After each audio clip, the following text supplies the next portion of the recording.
starting. That was my okay, I'll do it again, okay? And we'll fake all the engagements.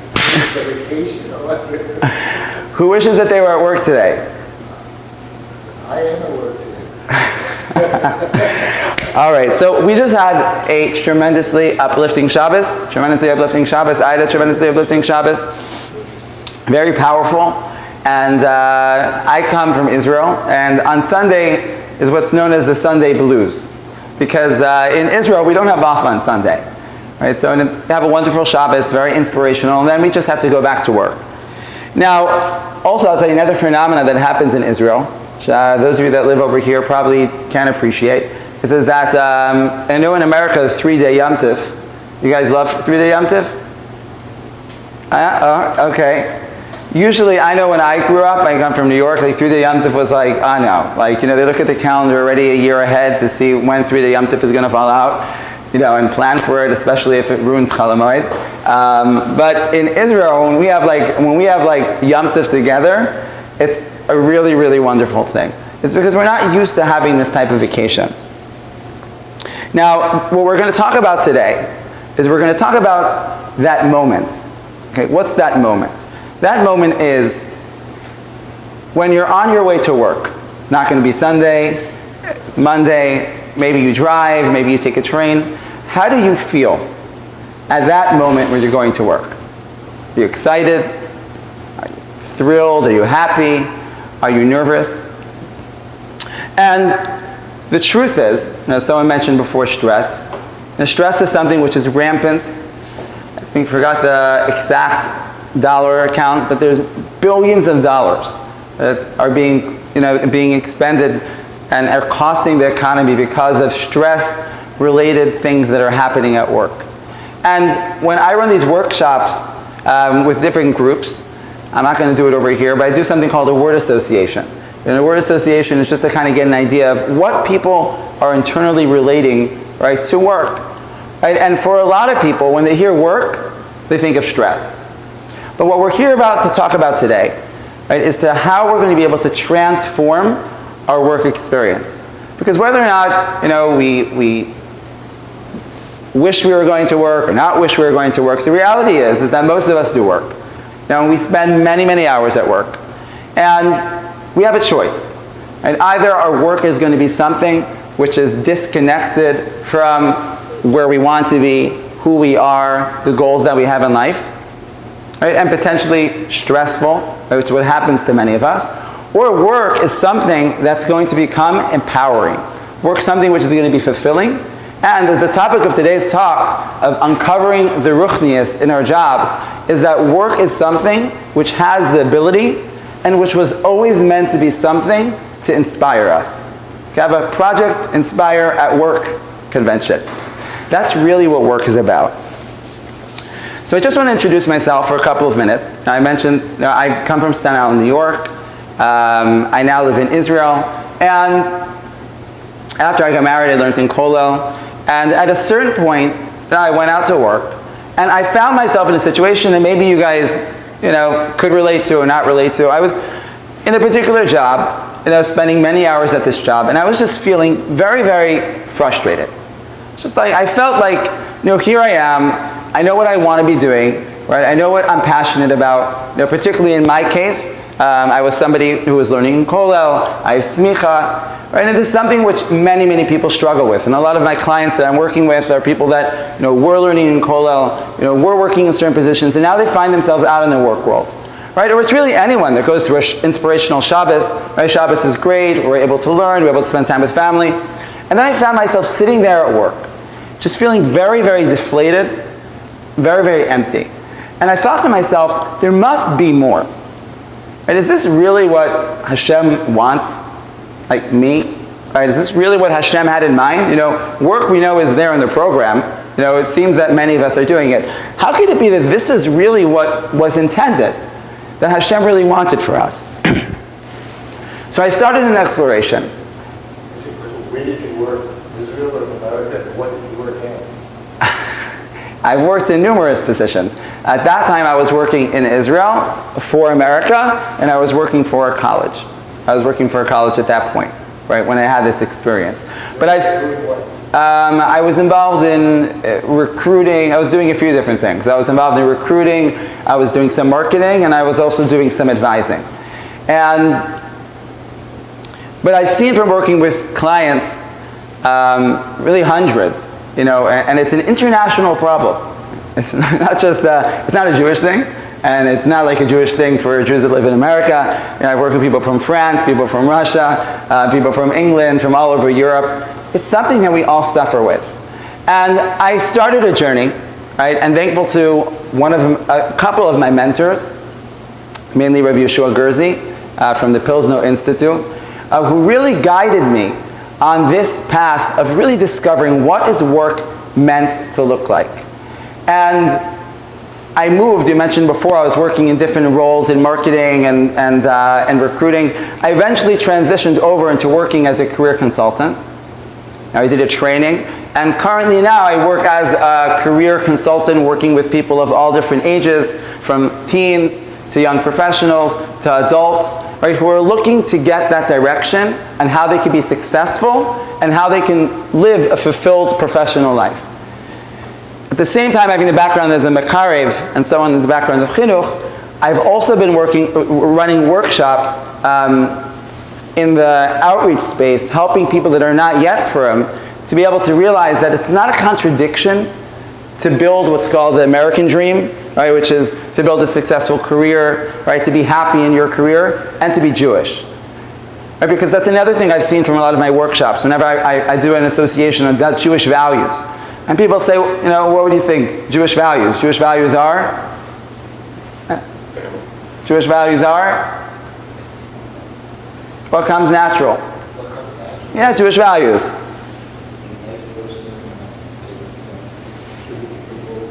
Beautiful. Okay, Jewish values?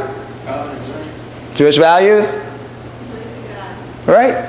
And that's generally what I hear. Sometimes I hear some other things, like latkes, chicken soup, Shabbos, honesty. Right? But I've never heard, I say Jewish values, they say career success. Hasn't happened. Because most people don't think that has anything to do with each other, right? There's Judaism and then there's career success. And either they have nothing to do with each other or they're competing with each other, right? And subconsciously, what that creates for an unaffiliated person is to think that if I'm going to become more Jewish, I'm going to become more observant, that's going to come at the cost of me being professionally successful. And for a frum person, what it means is that I can go to the base medrash and I can learn, and I can develop myself as a person. And then there's my job. A job is something that I have to do, right? It's something that I'm forced to do. It's something I need to make money, right? Maybe I enjoy my job. Maybe I make good money. Maybe I don't make good money. Different levels of stress, but they're not connected. So I had this moment myself, right? And from that point, I've become very involved in empowering, so far hundreds, and with different partnerships that I've been working with, to be thousands of people to transform the way that they look at their job. So I mentioned before about that moment. Do you guys remember that moment? The moment is when you leave, the base medrash. So if you look at the medrash in Parshas Bechukosai, David HaMelech talks about this experience.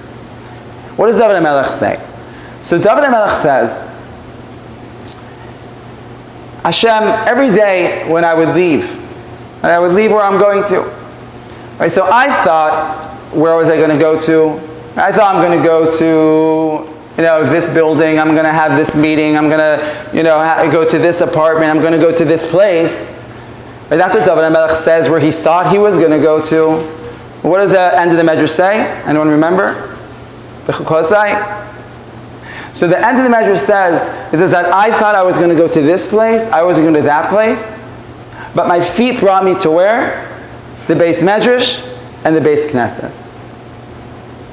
And that is the way that a Jew should live, right?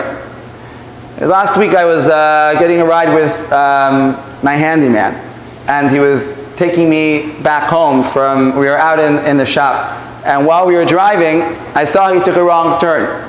Right, he started, turned left. He wasn't going to my house. So I asked him, where are you going? That's not where I live. So he said to me, I'm sorry, I'm really tired. right? When I'm really tired, I just go on autopilot. I just go to my house, right? So when he said that to me, I was like, that was David HaMelech's moment, right? Like David HaMelech was saying was like, I think I'm going to go there, but like my feet, right, where I'm drawn to, they just keep bringing me back to the Beis Medrash. They keep bringing me back to the Beis Knesset. And that Medrash is a very, very powerful Medrash. It teaches us that we're meant to live in the Beis Medrash. Now, misunderstood, that could also mean is that when we leave out in the morning to go to work, and our feet don't take us to the Beis Medrash, so we're not really living up to what David HaMelech had in mind. Right? That's not really the way that we're supposed to be acting as Jews. So we're going to talk about this Medrash, and we're going to get back to it. But what I want to discover with you today as a first stage, right, is that how are we meant to feel? I threw out this question before. So there's an Abarbanel, right? And the Abarbanel is on Pirkei Avos. It's very, very kedai to see the Abarbanel inside. And what the Abarbanel says, right, in Perek Aleph, Mishnah Yud, Shemaya says, Oyeves HaMalacha, that a person should love work. I always talk about in my workshops, people attribute this to Steve Jobs. It wasn't Steve Jobs. Shemaya said it long before. A person should love what they do. So what the Abarbanel says is this. The Abarbanel says that why does the Mishnah say love work? It should have said do work, right? What would you think? Love work or do work? Jewish value. Do work. So the Abarbanel says, why does it say love work? So the Abarbanel says, it's coming to teach us that a person shouldn't go to work feeling that he needs to be there. He shouldn't go to work feeling like he's in this ones situation, that he just needs to be at his job. But rather, the Abarbanel says, a person should love work, and the lashon that he uses is mind-blowing for those that are sensitive, right, to the lashonos of Chazal. He says that the way a person should feel at work should be b'simcha u'v'tuv leivav. Where's b'simcha u'v'tuv leivav from? That's in the Tochacha. That was Hashem's taina on the Jewish people, right? For what we were doing wrong is that we weren't serving Hashem b'simcha u'v'tuv leivav. That is the way that the Abarbanel says that we should feel when we're at work. So the question is, what should we be so happy about at work? Right? Okay, so Shemaya tells us love your job. Abarbanel says b'simcha u'v'tuv leivav. What's there to be so happy about? So, when asked this question, usually in a frum crowd, so the usual answer is okay, fine. So there's a value of being happy when you're going to work because work has some type of value. What's the value that work has? Is that it's there to support my family. It's a means to a goal. Right? In some discussions that I had with last night when I was sitting at my booth, it's what I heard from people. I asked everyone that came over, do you love your job? Yes. No. I don't think about it. I just do what I need to do. Right? Or, I know that I'm supporting my family. And that is true. And that's beautiful. The truth is, the Orach Chaim HaKadosh says, on Smach Zvulun B'Seisecha, the Orach Chaim says is that a person should be happy when he leaves the Beis Medrash. That's what he says. You should be happy when you go to the Beis Medrash. But the Orach Chaim says you should be happy when you leave the Beis Medrash. Why? Because you're being involved in a process of supporting your Torah learning, right? You're being in a process of supporting Ruchnius goals, and that's a reason to be happy. But the truth is that it's a lot deeper than that. One of the Mefarshim on the Medrash, one of the Mefarshim speak about why does it say that a person should love work and not love the money that they get from work. It's medayik that way. So he says it's because a person shouldn't love work because of the money that they get. He says that a person should love work so much, the actual job itself, that he doesn't see it as a tircha at all. It's something that he intrinsically experiences simcha with. So what we've just taken a couple of steps into, right, is realizing is that in the eyes of Chazal, right, in the eyes of Torah, right, is that the way we're meant to feel, what we spoke about this moment, about our jobs, are meant to feel positive, something that we love doing, we feel engaged The question is, why is that a Jewish value? Any ideas? Why is it so important? Is that a surprise to anyone over here? Why is it so? Yeah, I'm saying, like, why? That's what Hashem's doing with the revelation. Okay. Anyone else? So, really to speak out a bit about what you just said, right, we have to go back. Okay, we're going to go back a bit further, right, into where work started. Where did work start? Liberation, right? First worker, right? Back in Eden. So you said that work is a curse. So the truth is that work's not a curse, because work. So we'll talk about the curse, but work started before the curse. There's a powerful Medrash Ne'elam in Parshas Bereishis. Very, very powerful. One of those things that when you hear me say it, you're going to be like, I need to see that inside. That's what happened to me. I saw a quote in the Sefer, and I'm like, I need to find this Medrash Ne'elam. So the Medrash Ne'elam tells a story. It tells a story of a king. And he says there was once a king, like most Jewish stories, there's a king. And the king had a palace, right? Yeah, all Jewish stories have kings, right? Yeah. So the king had, he had peasants, right? He was in charge of cities, and this king was taking care of everything. Okay, he was the king, and he was also involved in the maintenance, the development of the infrastructure of the city.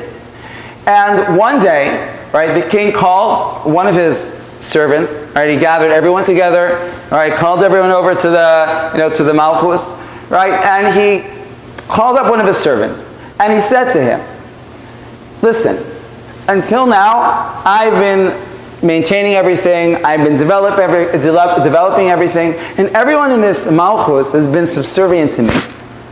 From here on in, you are going to be a partner with me. You are going to partner with me to be involved in the maintenance and development of my kingdom. And just like everyone in this Malchus is subservient to me, now they're also going to be subservient to you." This conversation is what the Medrash Ne'elam says happened on day 6, before the curse. This is what the Medrash Ne'elam says. It's what Hashem said to Adam HaRishon. And not only is that what Hashem said to Adam HaRishon, but Medrash Ne'elam says is that when it says that man was created in God's image, this is what it means. What does it mean that we're created in God's image? It means that just like God, right, created the world, He sustains the world, He's involved in the development and the maintenance of the world, Hashem gave this role to mankind to be partners with Him. And when we're involved in that process, that's called acting in God's image. The Avos Rav Nassan says that just like Shabbos is a bris between God and the Jewish people, work is a bris between God and the Jewish people. And one of the Mefarshim explain, right, that really this is not just a Jewish thing. In fact, the covenant between God and mankind to be involved in work is incumbent upon all mankind. And explains that this is the reason why a guy that keeps Shabbos is Chayiv Misa. Because he's not allowed to stop working. He has a responsibility to do. Right? Only the Jewish people, Hashem, He gave us the bris of work, and He gave us the bris of Shabbos. And He told us on Shabbos that we should not be involved in work. But a non-Jew, he has a responsibility to be involved in work all the time. But it goes deeper than that. Because, right, what we've spoken about so far, and really, in the full version, we're not going to be able to get to today. But in the full version, what's called this workshop, which I call the Yaakov's Ladder to Professional Success, goes through 7 stages, 7 rungs of how a person can move up, right, to be able to work the way that Hashem wanted a Jew to work, which is really what Yaakov did. Because we all know that Yaakov went through that transition from being in the Beis Medrash, right, to going out to work. That is what happened when Yaakov left and he went out to Haran. And the dream that Yaakov had, right, of the Sulam, which is Mutav Arza Megia Shemaima, that is the tachlis of what we're meant to do, right? We're B'nai Yisrael. But we're going to focus on today the first 3 rungs. We don't have time to be able to get through the last 4. So what we've spoken about just so far, to recap, the first rung is what's called intrinsic motivation. What's intrinsic motivation? Intrinsic motivation is the shift from realizing that work is not just a means to a goal, right? Work is not something just to do in order to be able to make money, right? Which is what most of the world thinks. Work is something which has an intrinsic value into itself, and something that we should be happy and engaged and love intrinsically. That's rung number 1. Rung number 2 is what's called epic meaning. Right? Epic meaning is to realize that the reason why it has such an intrinsic value is because when we're involved with work, it's a lot more than just our paycheck. Right? We just spoke about right now, right, that work is the covenant, is a bris between Hashem and mankind. And when we're involved in work, that is what's called Tzelem Elokim. Nothing less. Nothing less than Tzelem Elokim, when it's done the right way. The third rung is what's called personalization. Because what I found to be incredibly fascinating and inspiring as a career counselor is that all of the career counseling theory that's been founded, in the early 1900s is really just based on a Gemara and Brachos. So Chovos Levavos is what most people are familiar with, okay, in Shar B'tachon, right? The Chovos Levavos speaks about, if you guys haven't seen it, very, very kedai to see it. He says, the Chovos Levavos says that just like Hashem created all of creation with the characteristics that it needs in order to survive, and the natural instinct to know the sustenance that it needs to survive. Right? So he talks about the bird that has the long beak, right? The bird knows what it needs to eat, and he has the beak in order to do it. Right? The cat knows what it needs to eat, and he has the claws that he needs in order to be successful. So the Chovos Levavos says that so too, each person, those things that we're passionate about, those interests that we have, are not just happenstance. And those skills, right, what in the corporate world today, right, is talked about as dependable skills, right? Those things that just most naturally just flow with you. Those things that just come to you. That's what the Chovos Levavos talks about as being hardwired into you by Hashem as part of the way that you're meant to sustain yourself. So you look at what you're passionate about, and then realize that those things that we're naturally attracted to, right? This is something that when I work on with people individually, this is part of the process. What are those things that just you find yourself getting into flow state? Right? Flow state is you just kind of start working and you're just involved with it, you lose track of time. This is something that you really just naturally comes to you.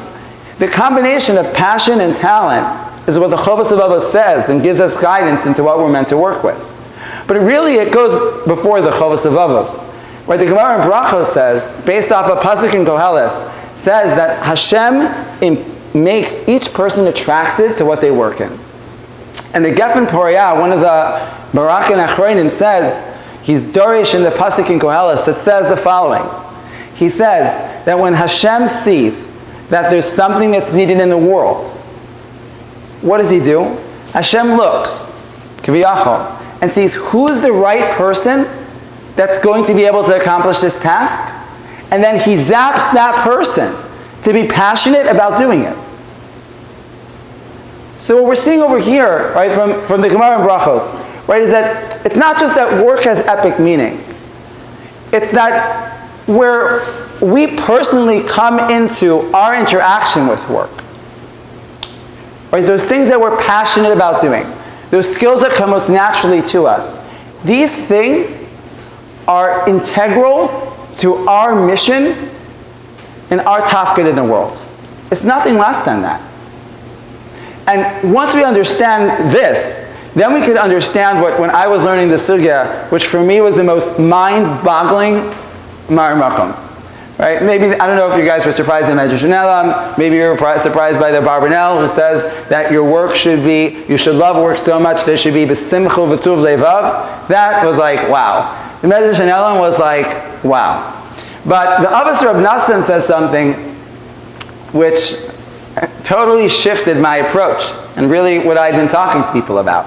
Right? Because one of the studies that was recently put out by Adobe talks about the percentage of Americans that identify their whole mahus, their whole identity with their career. Right, which it came to about around, I think, 53%. Okay, 53% of Americans said that who they are is their profession. Now, would you say that's a Jewish value? Jewish value that's the Jewish value that a person should identify who they are with their profession? It could be.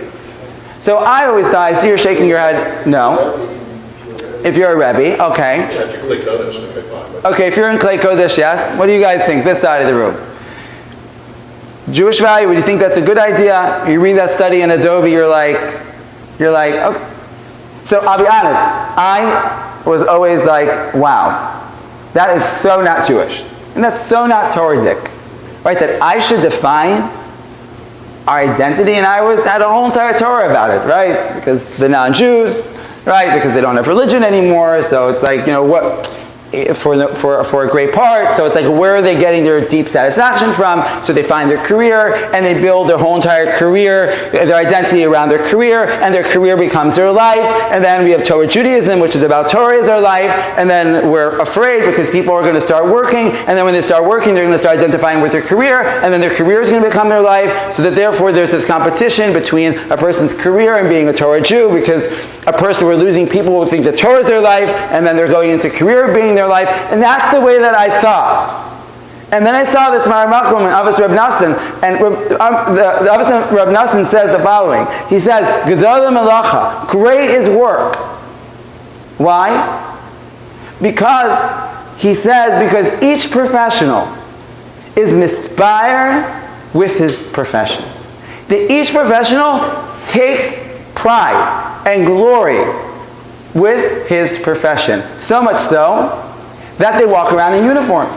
And the Abbas Reb Nassan goes on to speak about a few of them of his days. He speaks about the fact that the scribe walks around with his feather in his ear, right? And the tailor walks around with his pin in his suit.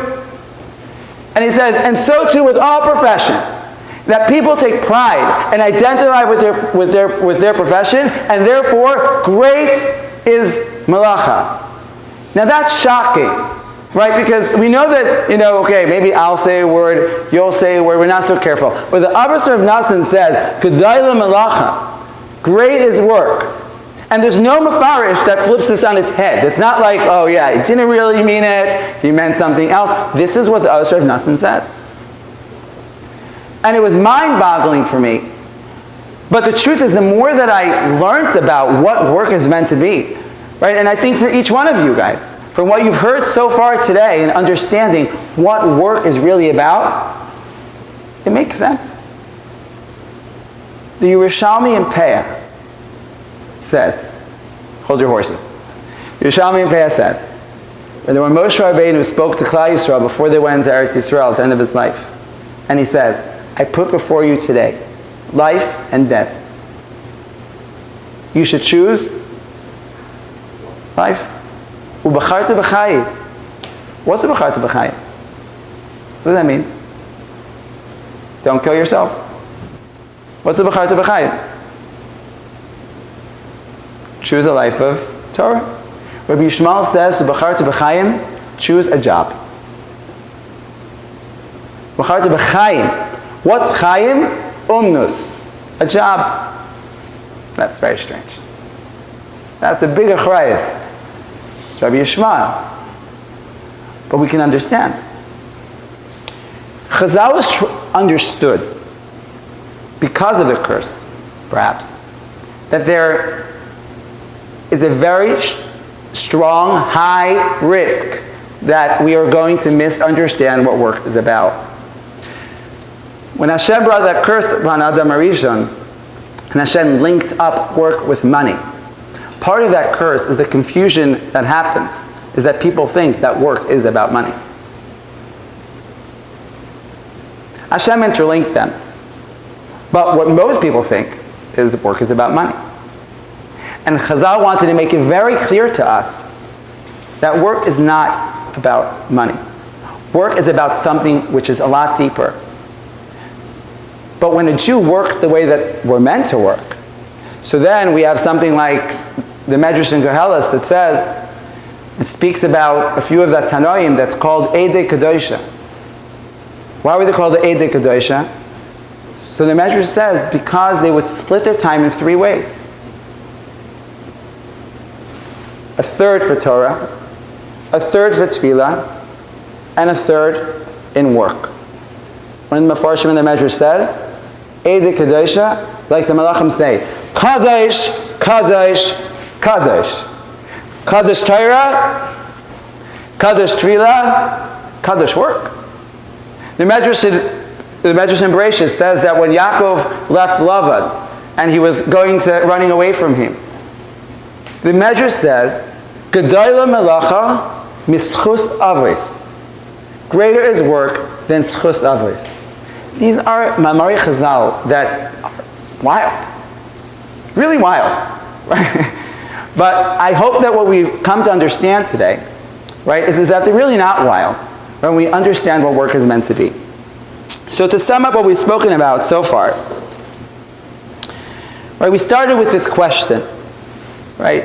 David HaMelech, going out. There, he's going to his apartment, he has this meeting, he's meeting this person. David HaMelech thinks he's going there, but his feet bring him to where? To the Beis Medrash and the Beis Knesset. So the Sfas Emes in Parshas B'chukoisai explains what's the deeper meaning of this Medrash. The Sfas Emes says that David HaMelech said, okay, I'm going to my meeting. I have to meet this person, right? He was a king. He did lots of stuff, David HaMelech. He wasn't just in the Beis Medrash. Right, so I thought that I was going to go to this place and that place and this location and that location. I work on Wall Street, right? I work from home. Wherever I work, that's where I thought I was going to go. When David HaMelech says that my feet brought me to the Beis Knesset and to the Beis Medrash means is that in Pnimius, what I was doing was the Beis Medrash and the Beis Knesset. It could be that on the external level. In Chitzonius, I may have been at work, I may have been meeting with this person, I may have been, handling with that guy, breaking, whatever deal I'm doing. But in Pnimius, all that I was doing was the Beis Medrash and the Beis Knesset, which means, right, that this mindset, the paradigm of Jewish work, is a person who is involved in work. He's involved, and he's fully involved. The Gemara in Bracha says that from the 4 things that require chizuk all the time, right? We always hear this about tefillah, right? The Chazal say they require chizuk all the time. What requires chizuk all the time? Derech Eretz requires chizuk all the time. And Rashi says that if a person is a professional, he needs to always be developing himself professionally. That's what Rashi says. Professional development. Mar Makayim, Gemara and Brachos. A person needs to take his work seriously. But he's not taking it seriously because it's about his money, and he's not taking it seriously because it's about his ego. He's taking it seriously because he recognizes that passion that he has ever since he was a kid, that kind of stuck with him, of the types of things that he's interested in doing, those skills that he was naturally talented with, that place that he finds himself in is nothing less than a shlichus of Kedusha. And therefore, yes, love work, simcha v'tov levav, jump like your work than when you're doing a mitzvah, because it is a mitzvah. It's a holy mission. This is the way that Hashem had in mind for us to work. So the second part of the title, right, was how we can, the key, right, that we uncover the Ruchnius of work. This is the key to inspiring others in the workplace and other places. Why? So I want to talk about 3 different ways how this is going to become relevant. right? And for each of you, right, who are involved in whatever profession you're in, right, you may come into contact with Yidden that are not yet frum. And what I'd like to leave you with today, right, are a few tools on how what we've just discussed on to empower yourself is an incredible tool to be able to empower other Jews. So, the first one's called the unspoken language. What's the unspoken language? So there's a certain unspoken language, humanistic, global, right, universal, that speaks to people. What is it? It's called living for a higher cause. It's just something that speaks to the human spirit. Not just Jewish. It's something that people find inspirational. On some level, it's like the pneumiest of why people become so inspired a bit about sports teams. Because here you have people joining together as a team. It's not about them. It's about the team. It's about the city. It's about bringing pride. It's something greater than self, but a lot deeper than sports teams. Right? Everyone has a deep founding respect for a soldier, right? For a hero. What's a hero? Why is this like a hero somebody that what? That he does something greater than himself. Right? It's something which inspires by just being. And there are tremendous issues today in the workplace. You guys look it up. It's a terminology called engagement or disengagement. Okay? Only 3 out of 10 Americans are actually happy at work. One out of 10 Americans, right? Well, let me just tell you what that means. So 7 out of 10 Americans go to work every day, waiting for their coffee break, wasting their time on their email, looking forward for vacation. You know, there's a huge plague of what's called absenteeism, where people are just taking off, playing hooky, like from school, costing the economy tremendous amounts of money. 1 out of 10 Americans is actively disengaged at work, which means that they're actively trying to sabotage their company. Okay? Those 7 out of 10 American employees are not recommending the services of their company. There's a tremendous amount of growing dissatisfaction in the workplace. And something we've spoken about before, stress. If you guys, I can pull out some of the stats afterwards, to show you the amounts of people, crazy amounts of things that are happening at work from work stress. And then we have you. So we're all familiar growing up with this thing called Kiddush Hashem. Right? We're told to do it, right? Be a Kiddush Hashem. What does that mean? What does it mean to be a Kiddush Hashem at work? So let's talk about Chilul Hashem. What does Chilul Hashem mean? Right, so Chilul Hashem means, being dishonest. That's what most people think about. Like Chilul Hashem means being dishonest. Kiddush Hashem means being honest. But the word Chilul, right?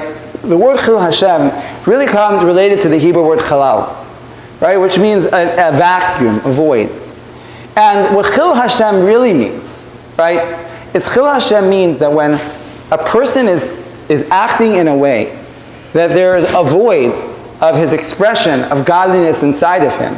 That's what's called Chilul Hashem. So anytime a Jew is acting in a way where it's not apparent, right, that he has this mission, right, of his godliness inside of him, that's called the Chilul Hashem. So a Kiddush Hashem at work doesn't just mean being ethical. It really doesn't. Ethics is part of it. But a Kiddush Hashem at work means being this. Loving your job. Thriving. Loving what you do. Being someone who's positive. Being someone who it's clear that this person is not just working to get through the day, to make their paycheck. They're working because they are charged. They see their job as something which is greater than themselves. They see their job as an expression of their role towards mankind. That is something which people will pick up on. Right? Simon Sinek, you guys have heard about him, right? He's a very popular TED Talk presentation. And he's very much, right? He's actually Jewish, but in the non-Jewish world, he's very much getting across this message. It's called Start With Why. Right? And he talks about what's called the golden circle, right? Where you have a circle with three rungs, all right, you can imagine. And you have, on the outer circle, it's called what? The inner, like the middle circle, you have how, and the inner circle is why. And he talks about the difference between successful companies, successful people, successful influencers. And he says that the way that most people work when they're trying to sell a product, or they're trying to get someone to do something, what do they talk about? They talk about what they do. Like, this is what I'm selling. This is what I want you to do. Then you have people that talk about the how. This is how it works. This is how I'm going to do it. But what's on the inner core is the why. The why is, what is it all about? What is the deep motivation about why your company exists? What are you trying to bring out into the world? He talks about Apple's success. Instead of talking about the product that they sell, they spoke about their why, which is about innovating change. And he goes on to explain, even from a physiological and biological perspective, on how when a person speaks from their why, that connects with other people. That will get people to change. Because it's coming from within. It's coming inside, outward. It's not something on the outside in. And therefore, when you go to work, and you work with this paradigm, and you're someone who's working from their why, with clarity on what work's about, what my passions are, how my work is expressing those passions out in the world, people are going to see that. What's that going to mean for a non-frum Jew? So what it's going to mean for a non-frum Jew, right, like we spoke about before, is to be able to think, like, wow, like, he's got something. He's got something. Like, all my coworkers, like, they hate what they're doing. They're miserable, they're stressed, and here's this guy, he's mamash like a hero. Obviously, to be honest, that's part of it too. But way beyond honesty, that's something which is going to inspire, and may even draw him to talk to you. What are you so excited about in this company, right? Everything stinks. But what are you so excited about? So one is just being it. And the reason why it's the unspoken language is because by just being it, that has the ability to be able to inspire. Not just to tell someone what to do, right, but to be able to be a living example. The second thing is what's called to empower a person. Now, we heard a lot on the Shabbos about the Pintel Yid. What's the Pintel Yid? So I'm not sure, different Maramakomas for the Pintel Yid. The one that I'm familiar with, is it's the Chedush Arim. And the Chedush Arim, what he calls the Pintel Yid, is what's called the Magen Avraham. Right? We say the bracha every single day, Magen Avraham. This was an haftacha. This was a promise that Hashem made to Avram Avinu. That one place he explains it was after that Akedah, right? Because of what Avram did at that Akedah. Hashem said to Avram that no matter how far your children are going to stray away from me, there's always going to remain, right, that pach, pach Hashemen, right? Lots of Chanukah Torah is about this, right, which remains untouched, that you can always rekindle the spark from. That's what the Chedush Arim calls the Pintel Yid. In another place, the Chedush Arim says, it's a Torah on Chanukah, how do you ignite that Pintel Yid? How do you ignite it? Put a fire, shake him up, send him to a convention. We heard a lot about bringing people to a Shabbos table, definitely, because the koach of Shabbos ignites him. That's why. Shabbos is a koach. Shabbos in reality is igniting that Pintel Yid inside of him. So when he's able to come and see that, it ignites him. But the Chedush Arim says something really powerful. He says that when a Jew takes pride and is besimcha with his chelik of being Jewish, he's sameach with the fact of that he's Jewish. That causes that Pintel Yid to expand and to expand. Now, for most people, including you guys sitting in the room, probably, until this talk, thought, what does work have to do with being Jewish? I'm going to connect with Judaism and work. And when I run outreach seminars, I'm going to be speaking in some campuses this week, this is where I work on this point. To help people realize that they can connect with being Jewish and what it means to be a Jew through their job. And that's tremendous, because the reality is that each one of us spends so many hours at work. Right? And this not yet from Yid, right? Spends so many hours at work. If you're able to empower him to find a connection, that he stops looking at his job as just the rat race, and he realizes that his job is part of his unique expression of being a Jew and bringing out God's light in the world and making it a better place. You are giving him the tools to connect with his Judaism all day long.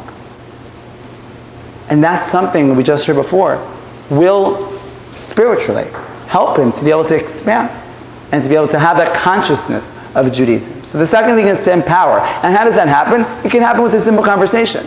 If you see someone at your work who looks like they're not happy, they're going through a hard time, they're stressed, you open a conversation with them. Right? The guys, I'm not happy in my job, I'm not happy with the boss. Right? And to be able to discuss with them and have them realize, right? I'm saying, have them realize, something that I struggle with a lot too. Now, I also struggle a lot. But you know what gives me the ability to overcome?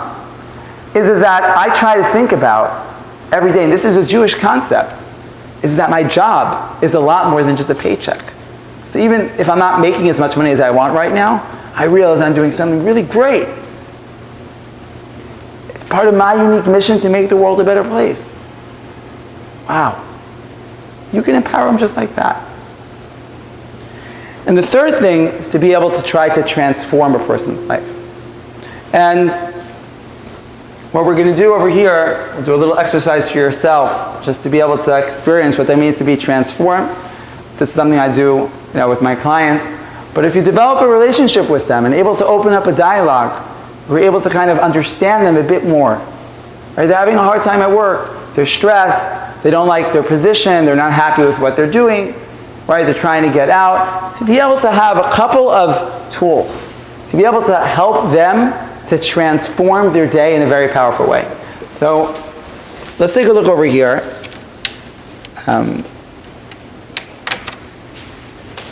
Okay.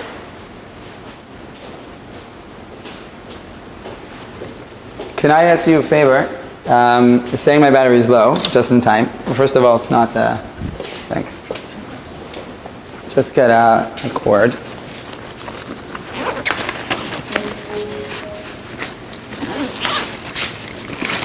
Okay. We can just plug that in. Okay. So if you remember what we spoke about, right? We spoke about the Chovos Levavos, we spoke about the Gemara and Brachos, we spoke about values, and we spoke about talents. So what you have over here,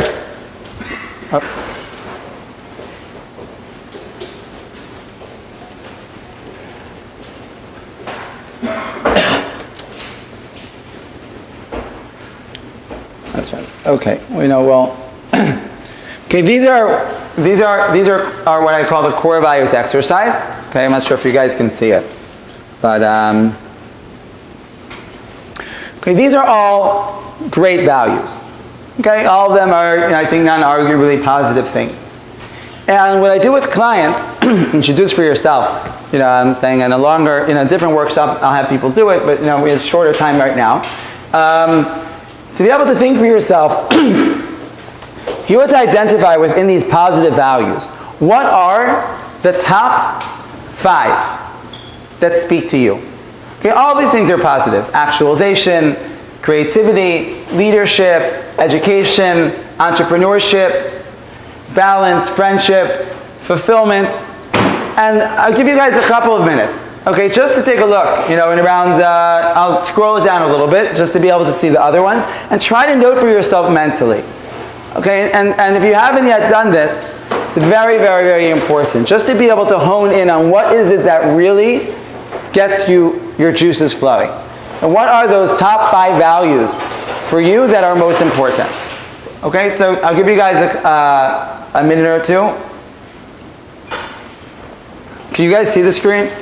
No? You can't. Okay, that's all right. That's why we're fine. So what we'll do is like this. So this is the exercise, okay? I'm happy if you guys, I'm happy to email it to you afterwards as well. We can be in touch. And the exercise is to have these values and to go through and identify what are the 5. And what I've seen from running this with many people is that although they're all great and wonderful, people are different. And therefore, for some people, their top 5 values might be creativity, empowerment, transformation, originality. And then you have other people that for them, their top 5 values are things like achievement, entrepreneurship. Then you have other people who their top values are things like balance, structure, persistence. Other people's values are wealth, competition. And really, when you do this exercise, and if you have a discussion with someone, and the way the conversation would look like is like this. It's like, look, I understand that you're having a hard time at work. Let me share with you something that I've done. Right, what is it that you really want to do? Or what is it we really want to do? Don't say, I want to be this, I want to be that, because those are all symptoms. Try to be able to understand what is it really that person's passionate about doing. Right, and once you're able to clarify what those 5 values are for you, then what we're able to do is to move over into okay, I see I don't have it over here, but I'll share with you also as well. Is the model, there are many different models of career personality, but one of the most popular models that's used, right, is John Holland's model that talks about 6 different types of career personality types. And the way that he breaks it down is like this, and think for yourself when I say this, over which are the ones that are, you would say, the highest ones for you. Okay, the first personality type is what's called the investigative personality type. The investigative personality type is someone who loves problem solving. For them, working with data and information, trying to crunch, whether it's numbers or an equation or a problem, to be able to understand what's under it and figure it out, they love that. Okay, that's investigative. Right, the second is what's called artistic. The artistic personality is someone who, for them, creativity, originality, flow, out of the box, like that's what they love doing. The third one's called social. The social personality is someone who just loves either helping people or benefiting society. Right? For them, they just need to be involved in that. That's what really gets them going. The fourth is what's called enterprising. The enterprising personality is someone who, for them, they love to be in charge. Generally, they don't like listening to rules. They need to be the boss. They're highly competitive. For them, winning, achievement, risk-taking, these are things that get them going, and they need it in order to be happy. The next one is conventional. The conventional personality is all about structure and making systems. For them, organizing information, making things, logistics, going over and over again. They don't need to have creativity. They don't need to be enterprising. For them, they get a chiyus. They get a chiyus out of the process of making things efficient. And then there's the realistic personality. The realistic personality feels most comfortable in the physical world. For them, working with information is hard. Working with people, not so much their thing. Give them something to touch. It could be a camera. It could be a car. Right? It could be equipment.